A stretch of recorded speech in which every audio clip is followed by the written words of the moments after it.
पूनम सिंह और आप देख रहे हैं मऊ क्रांति न्यूज। हमसे पूछती भी रहती हैं कि भाई जब उनसे बात होती है, पूछा जाता है कि आप किसको वोट देंगी, तो कहते हैं हम तो मोदी जी को वोट देंगे, कहते हैं भाजपा को वोट देंगे।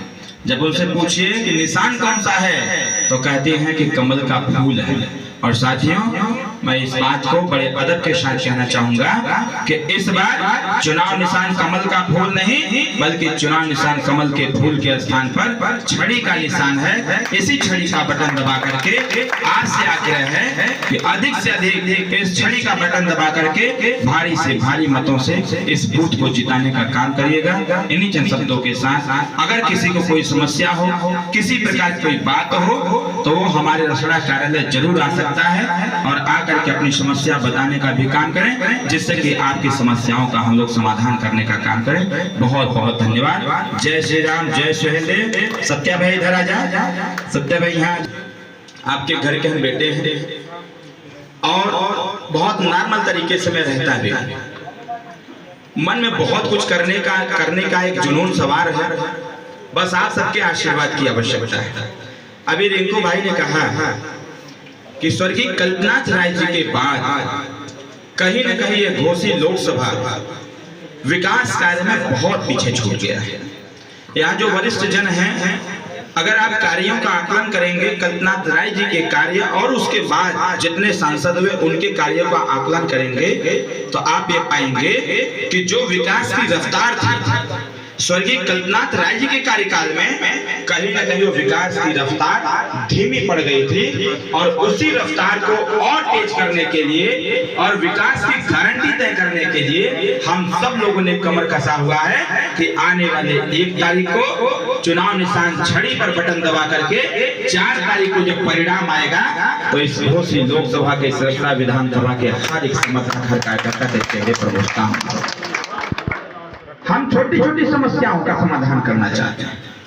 शिवेंद्र भैया ने बताया ये वही कार्यालय रसोड़ा वाला है। हम लोग उसी कार्यालय से अपने इस क्षेत्र के पूरे पूर्वांचल क्षेत्र से, चाहे गाजीपुर हो, बलिया हो, मऊ हो, अम्बेडकर नगर हो, चंदौली हो, चाहे जहां से अगर हमको सूचना मिली कि किसी भी व्यक्ति का कोई परिवार बीमार है और उसके पास पैसा नहीं है, उनके इलाज में ज्यादा पैसा लग रहा है, तो हम लोगों ने प्रयास किया कि उनके उस व्यक्ति से संपर्क करें और संपर्क करके उनके इलाज का जितना पैसा है उतना पैसा दिला करके उनके परिवार का इलाज कराने का काम करें।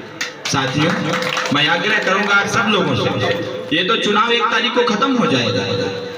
1 तारीख तक खूब हल्ला मचेगा, तमाम तरह के तर्क वितर्क होंगे, पक्ष और विपक्ष भी खड़ा होगा, चट्टी चौराहे पर तमाम तरह की बातें भी होंगी, अनगिनत प्रकार के मैसेज भी कन्वे होंगे, हमारा घनघोर विरोध भी होगा, हमारा जबरदस्त समर्थन भी होगा। ये मेरा मानना है कि चुनाव का एक अंग होता है जो सही प्रत्याशी का चयन करने में भी बाधक सिद्ध होता है और सही व्यक्ति का आकलन भी कराता है। तो मैं बस आपसे आग्रह करूंगा कि इस बार सबसे अच्छी बात यह है कि हम सबको पता है कि सूर्य का उदय पूरब से होता है।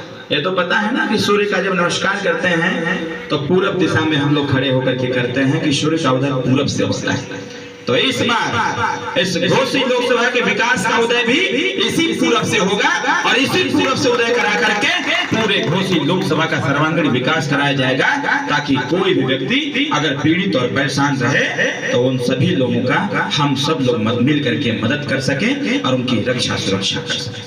योजनाएं बहुत हैं, हम क्या करना चाहते हैं कहीं ना कहीं सोशल मीडिया के माध्यम से आप जाने भी होंगे। तमाम तरह के हमने वक्तव्य दिए हैं और बहुत सारे लोग जानते हैं, लेकिन साथियों जो भी योजनाएं हैं, जो भी हम काम करना चाहते हैं, वो भाषण देने से नहीं होने वाला है। जब आप अपना वोट चुनाव निशान छड़ी पर देंगे और जब आप हमको जितवाएंगे, तभी हम आपका काम कोई कर पाएंगे, तभी हम इस क्षेत्र का विकास कर पाएंगे। पूर्व का 5 साल आपने देखा, एक 5 साल का मौका अरविंद राजभर को, एनडीए को देकर के देखिए। मैं दावे के साथ कहता हूँ पिछला 15 साल आप भूल जाएंगे कि 15 साल में क्या हुआ था। जो 5 साल में होगा सिर्फ आप उसी की चिंता करेंगे, उसी पर चिंतन करेंगे कि जो 5 साल में कार्य हुआ है वो 15 साल के रिकॉर्ड को तोड़ने का काम किया है। मैं यही बात आपसे कहने